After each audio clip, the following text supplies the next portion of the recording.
Hello, this is Dr. Jamie Skipper from Elevation Health Consulting here at the Digital Health Studio at CES 2020. I'm here with Dr. Lee Schwamm, and it is such a pleasure to have you here. Dr. Schwamm is a professor at Harvard Medical School, as well as the director of the Center for Telehealth at Mass General Hospital. It is really exciting to have you share with us what you're doing. It's really exciting to talk about telehealth here at CES. So welcome. Well, thank you so much. It's a pleasure to be here, and it's a really exciting time, I think, in the field right now. And as we think about telehealth, kind of 1.0, it was expensive video conferencing, patient to patient or doctor to doctor. And 2.0 was, now it's consumer grade, we can talk to people in their homes.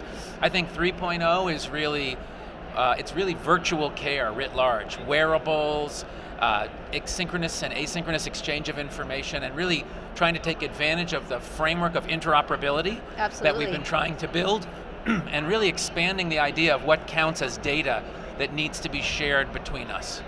So as you're working with folks that, like the people here at CES that are presenting with some really interesting technology, how should the CES community start thinking about the data that's coming out of their products and how that can connect with the telehealth offerings or kind of like the telehealth way of thinking?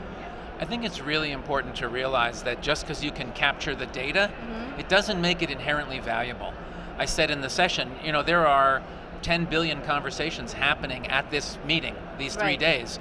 It's unlikely that if we recorded every single one, there'd be a lot of value in most of them. So what companies need to understand is liberating that data and making it available to machine learning isn't enough.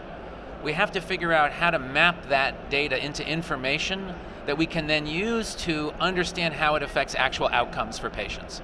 So I think the innovation is fantastic, and let 1,000 flowers bloom, and let all these devices and applications surface all this interesting data, but then you need to partner with healthcare institutions and drive that into evidence so you can understand how to incorporate that into actual healthcare delivery.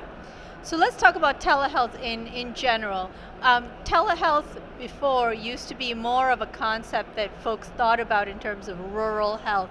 But being at Mass General in Boston, folks now are really there are a lot of avant-garde people trying to push telehealth as a new way to do medicine. What are your thoughts on that?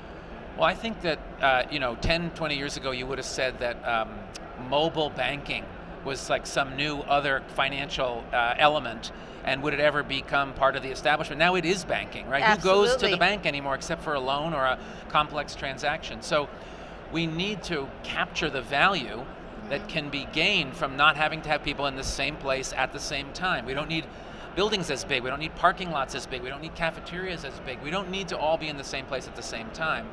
But we have to make sure that we still capture all the necessary elements in a healthcare exchange, break them down into little modules, reassemble them, but that's, I think, where we'll create value.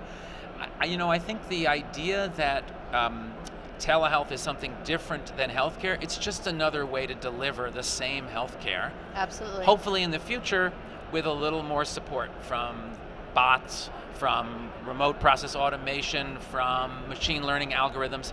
Ultimately, though, it's still healthcare.